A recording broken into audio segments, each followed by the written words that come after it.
ഹരേ കൃഷ്ണ. എല്ലാവർക്കും നമസ്കാരം. ഇതിൻ്റെ ഒരു കുഞ്ഞു ചാനലാണ്. എനിക്ക് ഭഗവാനെ പറ്റി അറിയാവുന്ന കുറച്ച് കാര്യങ്ങൾ മറ്റുള്ളവരിലേക്ക് എത്തിക്കാൻ വേണ്ടിയിട്ട് ഞാൻ എടുത്തിരിക്കുന്ന ഒരു ചെറിയ തുടക്കമാണ്. ഞാൻ പറയുന്നതിൽ തെറ്റുണ്ടാവും, അറിയുന്നവർ എന്നോട് ക്ഷമിക്കുക. ആർക്കെങ്കിലും ഇതുകൊണ്ട് ഉപകാരം ഉണ്ടാകുന്നെങ്കിൽ ഭഗവാന്റെ നാമത്തിൽ ഉപകാരം ഉണ്ടാവട്ടെ എന്ന് വിചാരിക്കുന്നു. അപ്പോൾ ഇന്ന് എനിക്കിന്ന് ഒരു വീഡിയോ പോസ്റ്റ് ചെയ്യാൻ തോന്നിയത് എന്താണെന്ന് വെച്ചാൽ, ഇത് കാർത്തിക മാസമാണ്. അപ്പം ഭഗവാൻ ഏറ്റവും ഇഷ്ടപ്പെട്ട മാസമാണിത്.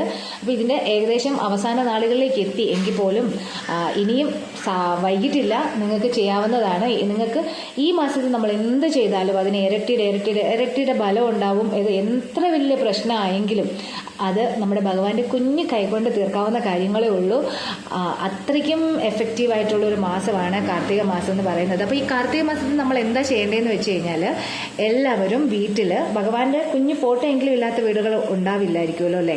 അപ്പം ഭഗവാന്റെ ഫോട്ടോ ആയിക്കോട്ടെ, ഭഗവാന്റെ വിഗ്രഹം ആയിക്കോട്ടെ, അതിന് മുന്നിൽ എല്ലാ ദിവസവും വിളക്ക് വയ്ക്കുന്നവരായിരിക്കുമല്ലോ നമ്മളെല്ലാവരും. അതുകൂടാതെ ഒരു നെയ്വിളക്ക്, അതായത് നമ്മുടെ കുഞ്ഞു ചിരാതിനകത്ത് ഒരു സ്പൂൺ നെയ്യ് മതി. ഒത്തിരി ഒന്നും നെയ്യ് വേണ്ട, കാരണം നെയ്യ്ക്ക് ഭയങ്കര വിലയാണ്. നമുക്കെല്ലാവരും സാധാരണക്കാരാണ്, നെയ്യ് വാങ്ങിക്കാനൊക്കെ ബുദ്ധിമുട്ടുണ്ടാവും. പക്ഷേ എങ്കിലും നിങ്ങൾ എത്ര ഇല്ലാത്തവരായിക്കോട്ടെ, നിങ്ങൾ എത്ര പൈസ ഇല്ലാത്തവരായിക്കോട്ടെ, ഭഗവാന് വേണ്ടിയിട്ട് നെയ്യ് വാങ്ങിക്കാനും നെയ്വിളക്ക് കത്തിക്കാനും കാണിക്കുന്ന ആ മനസ്സിന് നിങ്ങളുടെ അടുക്കള ആയിക്കോട്ടെ, അലമാരി ആയിക്കോട്ടെ, നിങ്ങളുടെ മനസ്സായിക്കോട്ടെ എല്ലാം സമൃദ്ധമാക്കി തരും ഭഗവാൻ. അത്രയും നിങ്ങൾക്ക് നിറവുള്ളതാക്കി തരും. ഒരു ദാരിദ്ര്യവും ഒന്നും നിങ്ങളെ അലട്ടില്ല. എന്ന് നെയ്വിളക്ക് കത്തിക്കുന്നതാണ് അത്രയും നല്ലത്. പക്ഷേ തൽക്കാലം നിങ്ങൾ കാർത്തിക മാസത്തിലെങ്കിലും നെയ്വിളക്ക് കത്തിക്കണം. ഇനി കുറച്ച് ദിവസങ്ങളും കൂടി ബാക്കിയുള്ളൂ. അത്രയും ദിവസം നിങ്ങൾ മുടങ്ങാതെ ഭഗവാന് വേണ്ടിയിട്ട് ഒരു നെയ്വിളക്ക്, ഒരു സ്പൂൺ നെയ്യ് മതി. അത് എത്ര പൈസ ഇല്ലെങ്കിലും നിങ്ങളുടെ കുടുക്ക പൊട്ടിച്ചിട്ടാണെങ്കിലും നിങ്ങൾ നെയ്യ് വാങ്ങുക, എന്നിട്ട് നെയ്വിളക്ക് കത്തിക്കുക. അതിനുശേഷം നിങ്ങളുടെ വീട്ടിലുള്ള എല്ലാ അംഗങ്ങളെയും ഈ നെയ്വിളക്ക് കത്തിച്ചിട്ട് അത് എല്ലാ അംഗങ്ങളുടെയും തലയ്ക്ക് അവരെ ഒഴിയുക. ഒഴിയുന്നത് എങ്ങനെയാണെന്ന് അറിയാമല്ലോ, നെയ്വിളക്ക് ഇങ്ങനെ ആരതി ഒഴിയുക. അതിനുശേഷം ഭഗവാനെയും ആരതി ഒഴിഞ്ഞിട്ട് ഭഗവാന്റെ കാൽക്കൽ സമർപ്പിക്കുക. ആ നെയ്വിളക്കായിട്ട് നിങ്ങൾ ഒഴിയുന്നത് നിങ്ങളുടെ എല്ലാ പ്രശ്നങ്ങളും നിങ്ങളതൊന്നും ഓർക്കണ്ട, ഭഗവാൻ എല്ലാം കാണുന്നുണ്ട്. അത് എന്ത് പ്രശ്നമായിക്കോട്ടെ, എന്ത് കാര്യമായിക്കോട്ടെ, അതെല്ലാം നിങ്ങൾക്ക് അർഹതയുള്ളതാണെങ്കിൽ അതെല്ലാം നടത്തിത്തരും. എത്ര വലിയ നിങ്ങളെ മനസ്സിൽ അലട്ടുന്ന പ്രശ്നങ്ങളായിക്കോട്ടെ, വിഷമങ്ങളായിക്കോട്ടെ, ബുദ്ധിമുട്ട് എല്ലാം ഇതോടുകൂടി മാറിക്കിട്ടും. ഇനി കുറച്ച് ദിവസമേ ഉള്ളൂ, എല്ലാവരും അത് ചെയ്യുക. അതുപോലെ തന്നെ എന്താണെന്ന് വെച്ചാൽ, ഈ ദാമോദര മാസത്തിൻ്റെ പ്രത്യേകത എന്താണെന്ന് വെച്ചാൽ, ഈ മാസമാണ് നമ്മുടെ ഭഗവാൻ നമ്മുടെ ലീലകളൊക്കെ കാണിച്ചിരിക്കുന്നത്. ഭഗവാന്റെ ആ കുഞ്ഞു കൈകൊണ്ട് ഗോവർദ്ധനത്തെ ഉയർത്തിയത് ഈ മാസമാണ്. അതുപോലെ തന്നെ യശോദാമ്മ ഭഗവാനെ ഉരലിൽ കെട്ടിയത് ഈ മാസമാണ്. അപ്പം ഉരല് പൊട്ടിച്ച് പോകുമ്പോഴത്തേക്കിനും 2 മരങ്ങൾക്കിടയിലൂടെ ഭഗവാൻ പോയപ്പോൾ ആ 2 മരങ്ങൾ അസുരന്മാരായിരുന്നു, അവർക്ക് മോക്ഷം കിട്ടിയ കഥയൊക്കെ എല്ലാവർക്കും അറിയാം. എനിക്കതിനെപ്പറ്റി ഭയങ്കര വ്യക്തമായിട്ടൊന്നും പറയാൻ അറിയില്ല. അപ്പം ഞാൻ പറഞ്ഞതിനകത്ത് എന്തെങ്കിലും തെറ്റുണ്ടെങ്കിൽ ക്ഷമിക്കുക. അതുപോലെ തന്നെ ഒരുപാട് ലീലകൾ ചെയ്തിരിക്കുന്നത് നമ്മുടെ അഗാസുരൻ എന്ന വലിയ പാമ്പിന്റെ വായിൽ നിന്ന് നമ്മുടെ ഭഗവാൻ കൂട്ടുകാരെയൊക്കെ രക്ഷിച്ചത് ഈ മാസമാണ്. അപ്പോൾ അങ്ങനെ ഒരുപാട് വലിയ വലിയ കാര്യങ്ങൾ ഭഗവാൻ ചെയ്തിട്ടുള്ള ഒരു മാസമാണിത്. അപ്പോൾ നിങ്ങളുടെ എന്ത് പ്രശ്നമായെങ്കിലും ഭഗവാൻ ആരാണ്? ഒരു ഭക്തന്റെ പ്രശ്നത്തിന് വേണ്ടിയിട്ട് ഭഗവാൻ എത്ര വലിയ കാര്യവും ചെയ്യും ഭഗവാൻ. അതാണ് ഭക്തന് വേണ്ടിയിട്ട് ഭഗവാൻ എന്തും ചെയ്യും. അത് സത്യമാണ്. ഈ പറയുന്ന കഥകളൊക്കെ മിത്താന്നും അങ്ങനെയൊക്കെ പറയുന്നവരുണ്ട്, അതൊക്കെ പറഞ്ഞോട്ടെ. പക്ഷേ ഇത് സത്യമാണെന്ന് വിശ്വസിക്കണമെങ്കിൽ പോലും നിങ്ങൾക്ക് ഭഗവാന്റെ ഒരു അനുഗ്രഹം ഉണ്ടാകണം. നിങ്ങൾ എത്ര പഠിത്തമുള്ളവരാണ്, എത്ര വലിയ ഡോക്ടറാണ്, കളക്ടറാണ്, IAS എന്ത് തന്നെയാണെന്ന് പറഞ്ഞാലും ഭഗവാനെ മനസ്സിലാക്കിയിട്ടില്ല എങ്കിൽ നിങ്ങളുടെ അറിവുകളൊക്കെ വെറും വേസ്റ്റാണ്. നിങ്ങളുടെ ഇത്രയും നാളും വേസ്റ്റാണ്. ഭഗവാനോട് പ്രാർത്ഥിക്കുക ആ തിരിച്ചറിവ് ഉണ്ടാകാൻ വേണ്ടിയിട്ട്. അപ്പോൾ ഭഗവാൻ എന്താണ്, നമ്മളെ അറിയാമല്ലോ, ഹിരണ്യകശിപു എന്തൊക്കെ പറഞ്ഞിട്ടാണ് വരം വാങ്ങിയത്. ആ വെള്ളത്തിൽ വെച്ച് കൊല്ലല്, ഭൂമി വെച്ച് കൊല്ലല്, ആയുധം വെച്ച് കൊല്ലല്, ജലം അഗ്നി കൊണ്ട് പറ്റില്ല, അങ്ങനെ അദ്ദേഹത്തെ കൊല്ലാൻ വേണ്ടിയിട്ട് ഒരു രീതിയിലും കൊല്ലരുതെന്നുള്ള എല്ലാ ഇതും ലോക്ക് ചെയ്തിട്ടുള്ള ഒരു വരവാണ് വാങ്ങിച്ചിരിക്കുന്നത്. പക്ഷേ ഭഗവാൻ ആരാണ്? ഇതിൻ്റെ ഒക്കെ മേലെയുള്ള ആളാണ് ഭഗവാൻ.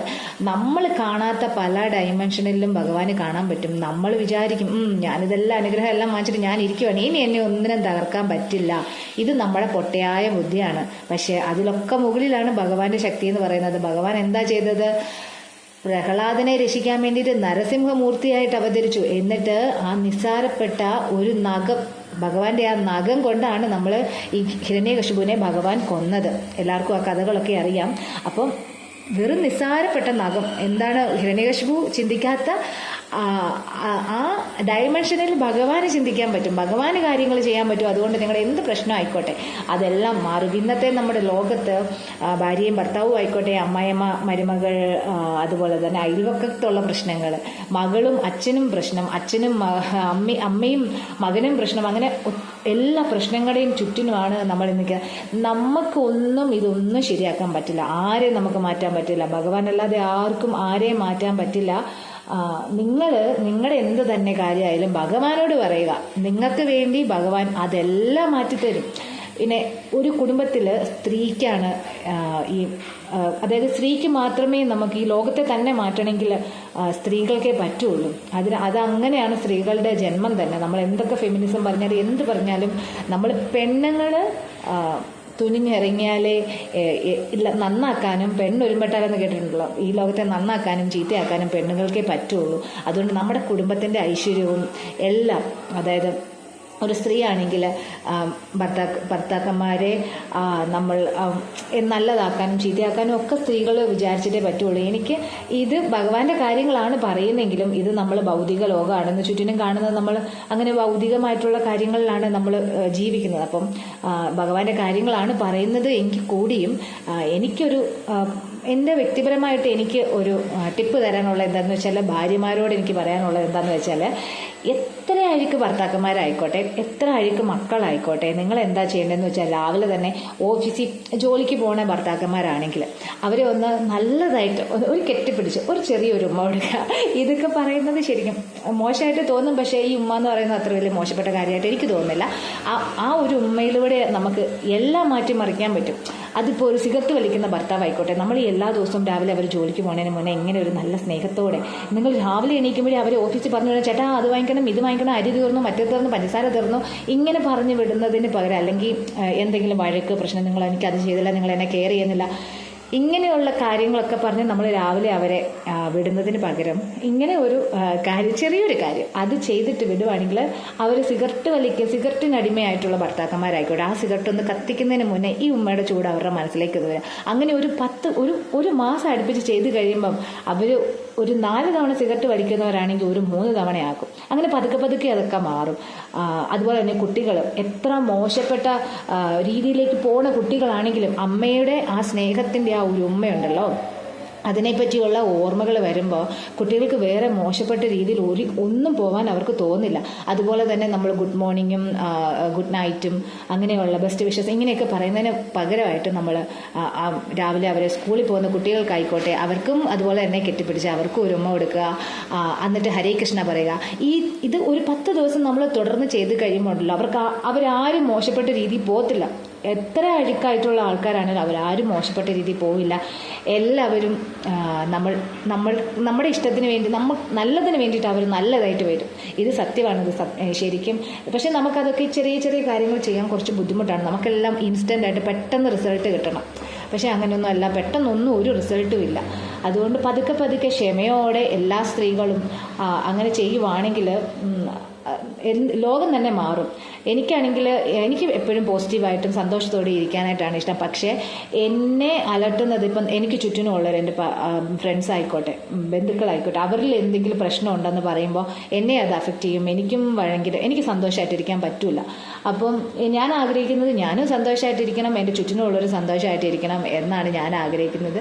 അപ്പോൾ അതിന് വേണ്ടിയിട്ട് എനിക്കറിയാവുന്ന കുറച്ച് കാര്യങ്ങൾ, കുഞ്ഞു കാര്യം ആയിക്കോട്ടെ, ചിലപ്പോൾ അത് വലിയ മാറ്റം പലരുടെയും ജീവിതത്തിൽ ഉണ്ടാക്കിയേക്കാമായിരിക്കും.